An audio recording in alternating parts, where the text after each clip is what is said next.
but maybe we can now hear from, maybe Anna is a good segue for the Leukodystrophy Care Network. Hi there. My name is Anna Grantham, and I am the Programs Director for the Hunter's Hope Foundation.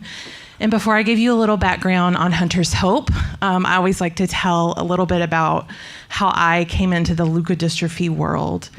So in 2009, a good friend of mine, her daughter, Karis, was having feeding issues. She was only a few months old at this time. And when she was about 5 months old, they did some testing. They thought it was a leukodystrophy. And I definitely remember, just like it was yesterday, Googling leukodystrophies. And I remember sobbing as I read the description. And really at that moment, something was lit inside of me. I feel like this is part of why I was put on this earth, is to help this community. So she was eventually diagnosed with Krabbe disease. By God's grace, she's now 6.5 years old. They were told she'd live to be 13 months old. So in the initial weeks, really, of her diagnosis, I had the privilege of being with the family and, of course, doing a lot of Googling. Even though I'm a mother of two, I had never heard of newborn screening. I'd never heard of leukodystrophies or Krabbe disease or Hunter's Hope or even Jim Kelly. Don't tell him that. So it was a whole new world for me. But I do remember when I found out that if Karis had been born in New York, she could have been screened for Krabbe at birth, and she could have had a chance for the only available treatment. I was furious. So again, it just motivated me to do something. And because of my background in politics and education, Hunter's Hope was kind of a perfect fit. So I started working for the foundation in 2011, January of 2011, and that fire and passion has only grown as I've had the privilege to meet more and more children like Karis. So a little bit about Hunter's Hope. We were established in 1997 by NFL Hall of Fame quarterback Jim Kelly and his wife Jill when their son Hunter was diagnosed with Krabbe leukodystrophy. And the mission of Hunter's Hope, and that's Hunter, the mission of Hunter's Hope is to broaden public awareness for all leukodystrophies, to fund research for better treatments and a cure, and then to provide information, support, and hope to those affected by leukodystrophies and their families. So just real briefly, as far as research goes, we fund things in a couple of different ways. First, of course, extramural research. But then also in Buffalo, there's the Hunter James Kelly Research Institute. And recently, I think it was last week or the week before, they just published a new discovery called prohibitins, I believe. And if you have detailed questions about this, please let me know and I will send you the email of the person who can answer them. But basically, it provides new insight into how myelin is formed. And of course, to figure out a way to remyelinate, we have to understand how myelin is created within the cells in the first place. So that was an exciting discovery. Another aspect of Hunter's Hope and really where I first became involved is newborn screening. That's our founder, Jim Kelly, with a little girl named Hannah, and also the governor of Pennsylvania. Thanks to Hannah, Pennsylvania, I think they were the 7th state to add Krabbe newborn screening to their newborn screening panel. So our newborn screening program kind of takes two simultaneous advocacy approaches. The first is obviously legislation, and the second is also working with the states and then key stakeholders to address some of the issues with newborn screening and to continue to improve it and make advancements there. To date, 9 states have added Krabbe and similar disorders to their newborn screening panels, 3 of those in the last or 3 of those in 2015, which was an exciting year and a busy year. Our families are really working hard. And in fact, we have families active in 25 states right now for Krabbe newborn screening. And then we also do what we can to partner with ALD newborn screening efforts as well. I did want to mention, since I have you all here, that we have what's called an advocacy center on our website. And that enables people to, within 30 seconds, write a letter to their legislator. So when a bill is written, we create what's called an action alert. And we would be happy to do that for any ALD bills. I think last year had over 50,000 emails sent to legislators all across the country. So again, we're here to help, and we would love to do that. I need notes because I'm a rambler, and I know you guys want to eat lunch today. Okay, so family care. This was taken at our 2014 medical symposium. This is most of the affected children that were there with the Kelly family. This year we had our 18th annual Family and Medical Symposium. And the medical symposium, it's really almost 2 meetings in one.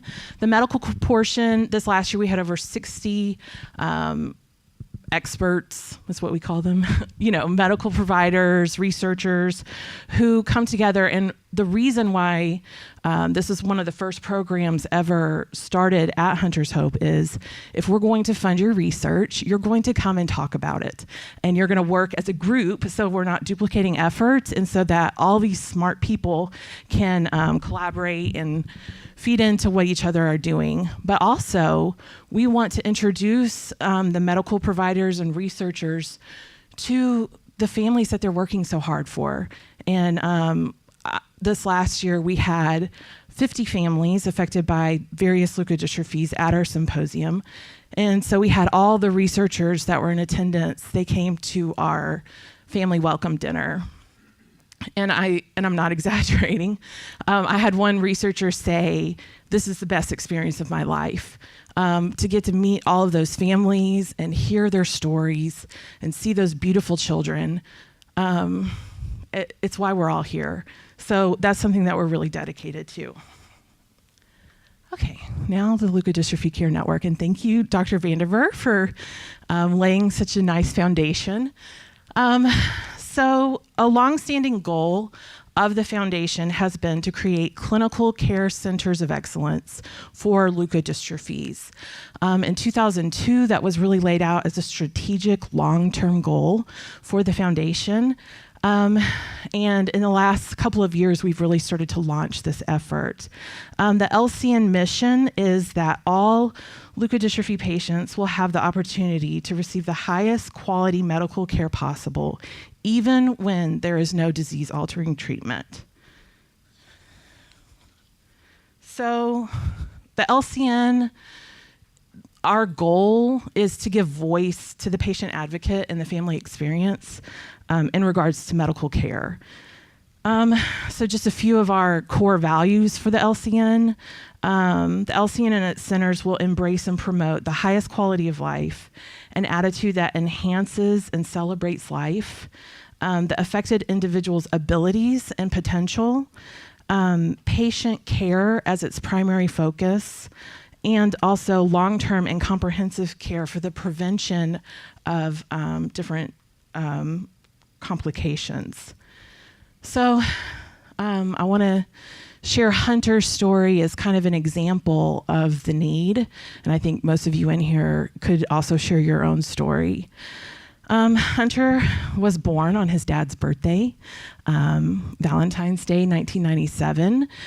Jim didn't know that it was going to be a boy. It was a surprise. And for those of you who aren't necessarily football fans, Jim is one of 6 boys.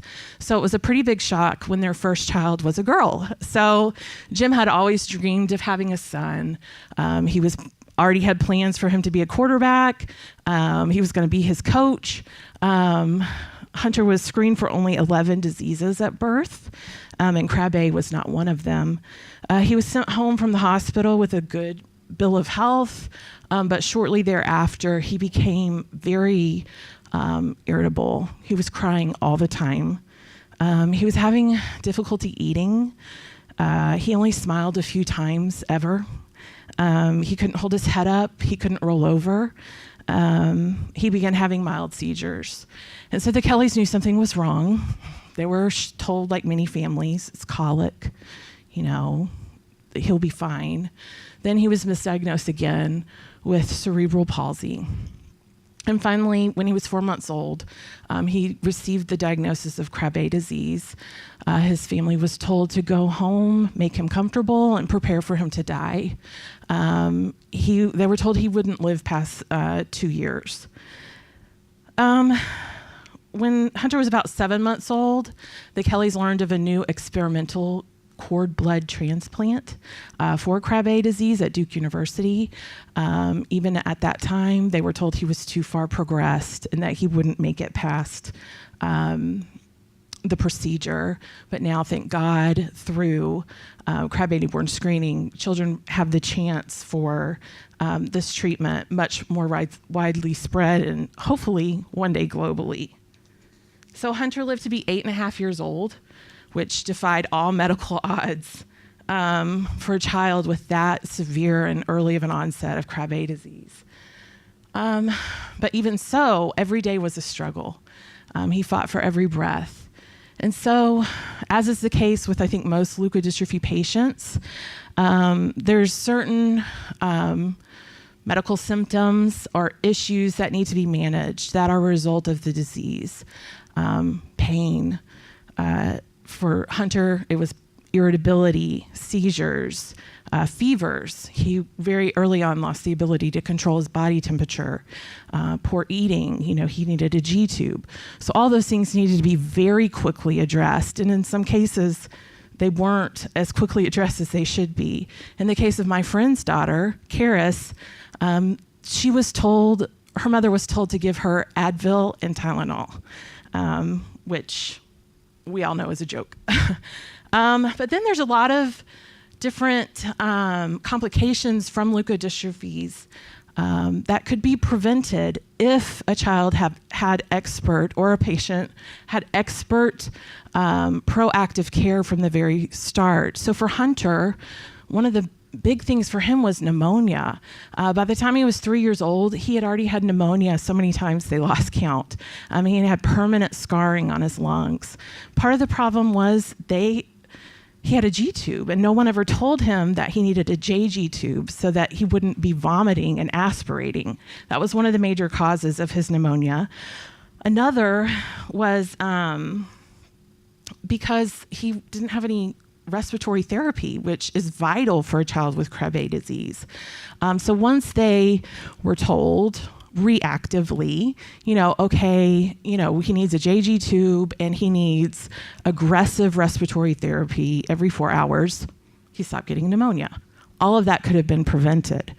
Another big one for Hunter were eye infections. As Hunter got older, he lost his ability to blink, and he would sleep often with his eyes open. So his eyes dried out, and consequently, he has scarring on his eyes, which dramatically impaired his vision because his eyes were so dry. Again, a simple proactive solution. He needed eye drops and an eye mask to help him close his eyes when he was sleeping.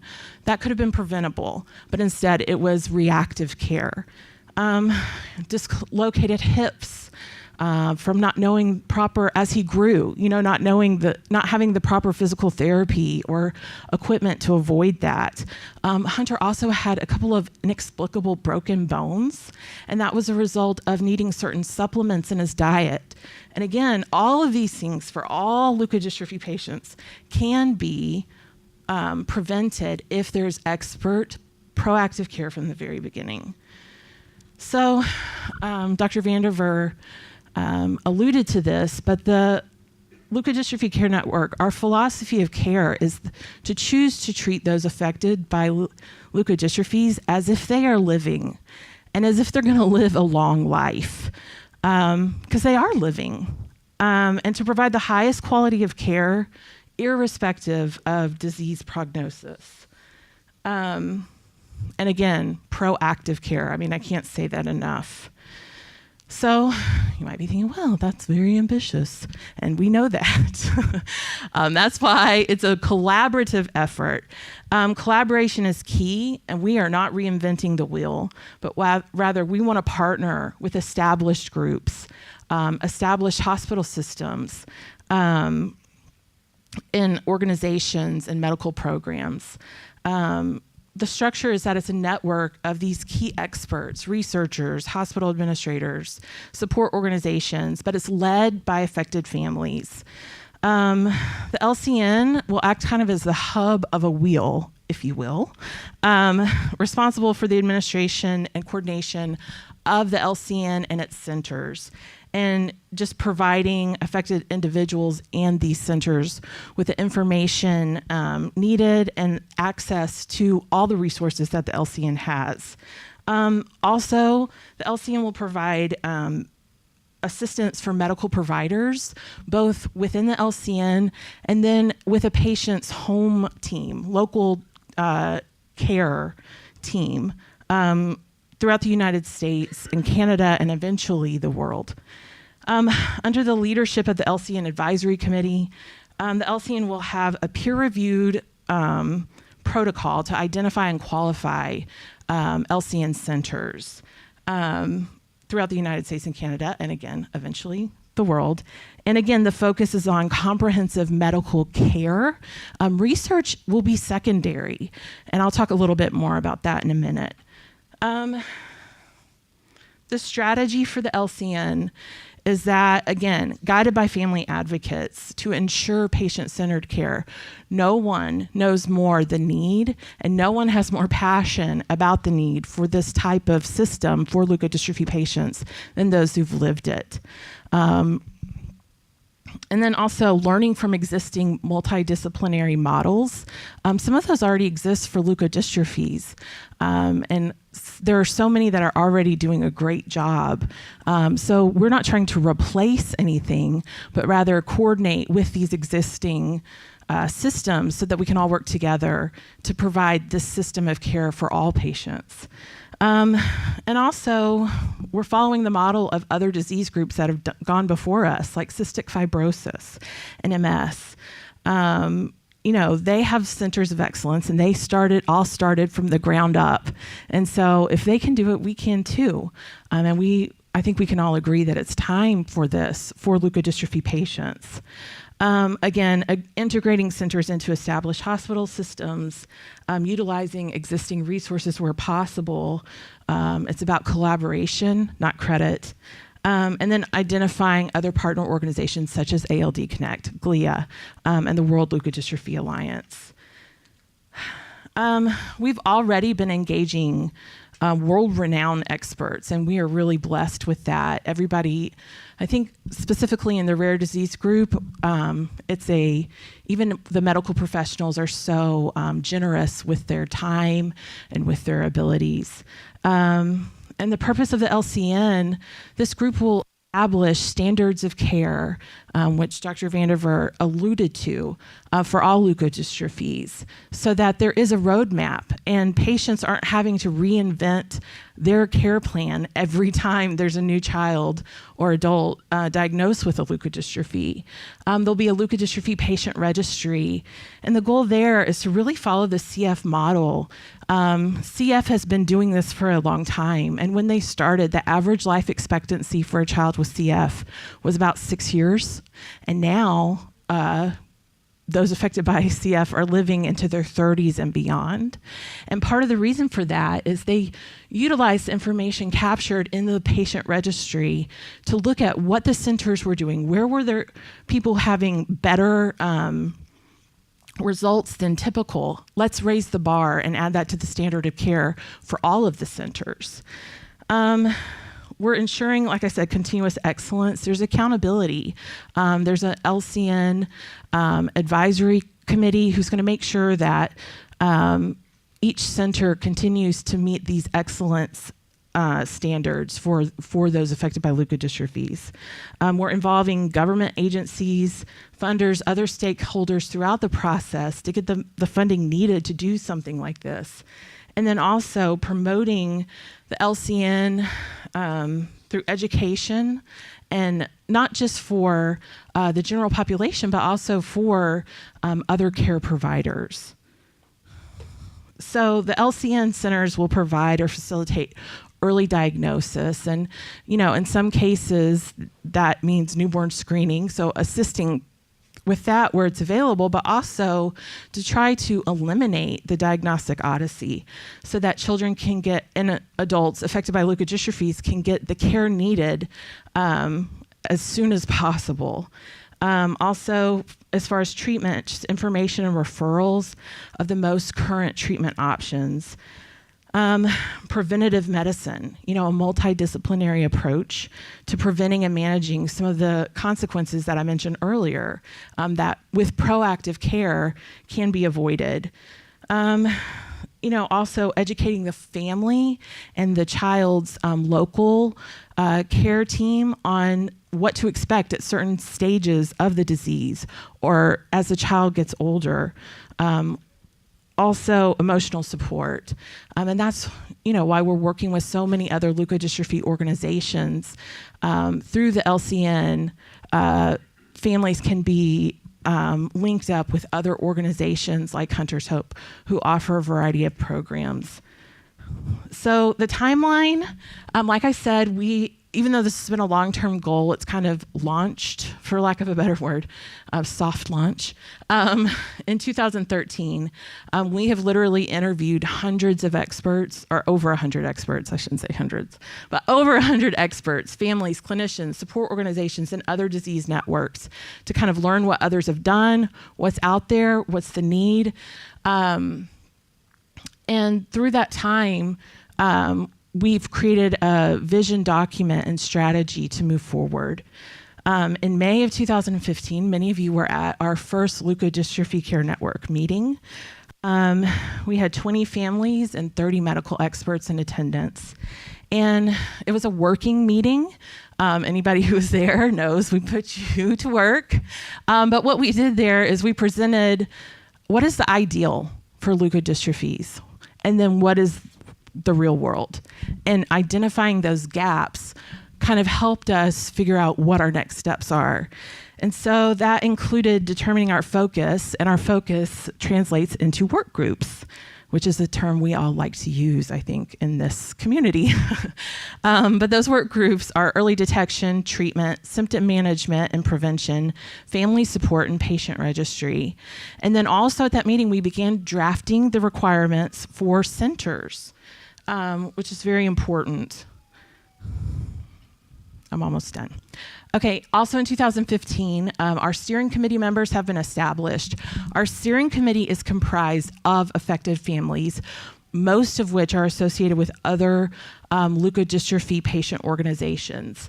The work groups will be comprised of families as well as medical experts.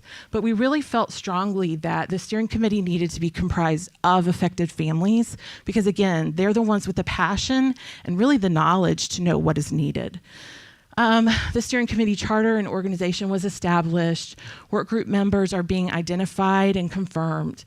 At our symposium this past July, we had multiple LCN candidates present what systems and programs they already have for leukodystrophy patients.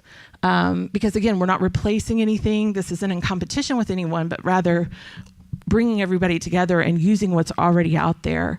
Also at the end of this month, we have a subgroup of the early detection group meeting to discuss Krabbe newborn screening as kind of a task force meeting.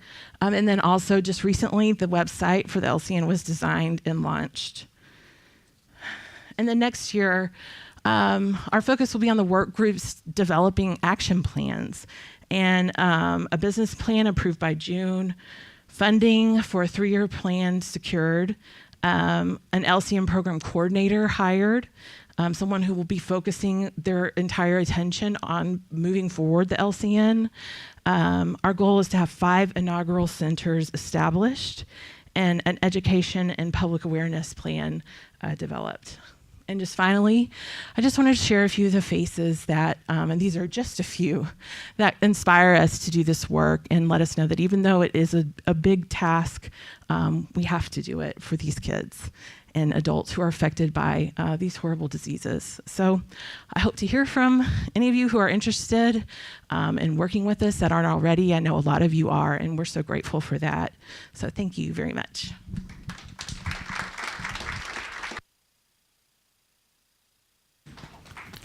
Thanks. That was great, Anna.